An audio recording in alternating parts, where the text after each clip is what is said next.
Christianity has traditionally spoken a lot about sinners. In the 4th century, the Church identified 7 deadly sins, failings of character that were to be particularly condemned and avoided by all righteous people. They were pride, being snobbish and boastful, envy, wrath, getting very angry, gluttony, eating too much, lust, wanting to sleep around, sloth, being lazy, and finally, greed.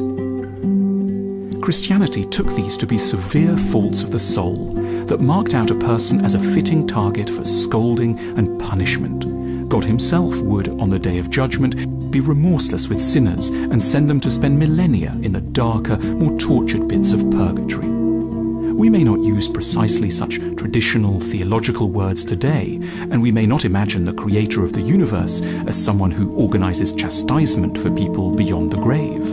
But in the spirit in which we interpret failings of character and respond to people's less fortunate sides in the online and real worlds, we tend to retain a similarly damning and ungenerous set of attitudes. We may feel that through our harshness we're helping humanity to improve, but if this is really our goal, then it pays to move beyond mere condemnation in an attempt to understand what truly drives people in their more regrettable moments. We stand to stumble on a surprising truth. Behavior we call sinful is never simply that.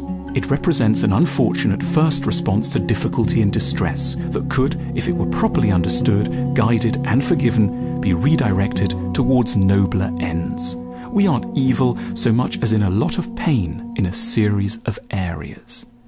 Let's consider each of the 7 sins in turn. Pride.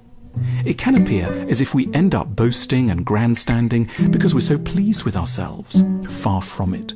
Boasting is only ever a response to a feeling of invisibility.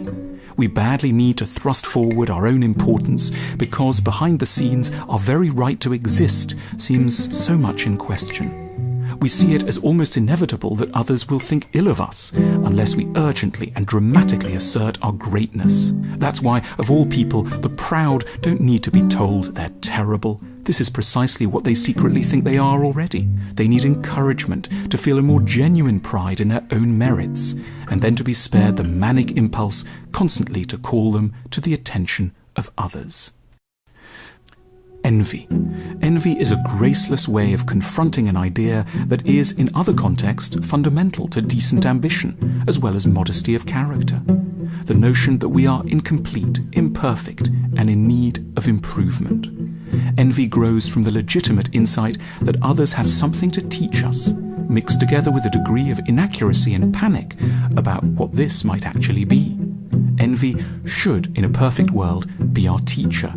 We should note when it strikes us, sift through its confused signals, and use them to work out our direction and purpose. The solution isn't to be made to feel guilty for our envious attacks. It's to be helped to understand what's truly missing from our lives. Wrath. The mean, angry things we say when we're upset are almost never truly meant. They are the result of panic and anxiety. We call someone a stupid fool because we are, at that moment, terrified. We shout because we feel we're fighting for our lives. Therefore, instead of being repeatedly told how appalling it is to be angry, we of course know this quite well already. What we need is someone to demonstrate a proper understanding of our underlying fears. "You must be scared" is the kindest but also the most effective response to any angry outburst. It puts its finger on what's really going on. We need others to appreciate our fragility, not berate us for our roars. Gluttony. We eat too many chicken wings and toasted sandwiches, not because we're greedy, but because we're emotionally starving. We want love far more than we want calories. We're just at a loss as to how to find them. So the solution isn't to be told to eat less, as diet gurus and Christian theologians suggest. It's to be helped to discover new sources of kindness, security, and emotional connection. Our appetite isn't essentially bad. It simply hasn't found its ideal target. Our excess weight is a symbol of our background emotional undernourishment. Lust. We want to keep jumping into bed with people, not out of degeneracy, but because we are lonely. Sex is the epitome of connection and acceptance. The so-called bad, erotic things we crave feel so exciting because we read them as proofs of someone else's open-ended affection, which is in such short supply in ordinary life. Ideally, we'd not be less lustful, we'd be clearer about what we genuinely need from sex, which is acceptance of our messy, complex, and all too human selves. Sloth. Laziness is really fear. We can't bear to get down to our work because if we were to apply ourselves, we risk terrifying humiliation. We might not succeed as well as we'd like. We might find a task too hard. We may realize we're not yet equipped to undertake it or be mocked by the world. These aren't failings so much as hugely understandable worries. Behind our inaction is anticipated disaster, a catastrophizing mind.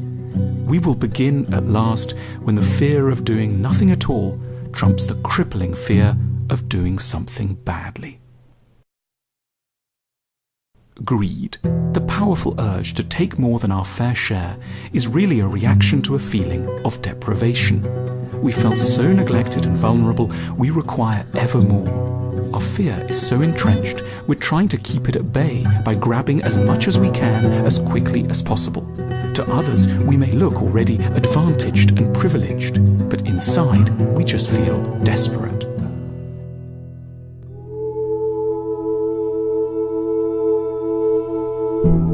In short, our so-called sins are not signs of being bad people.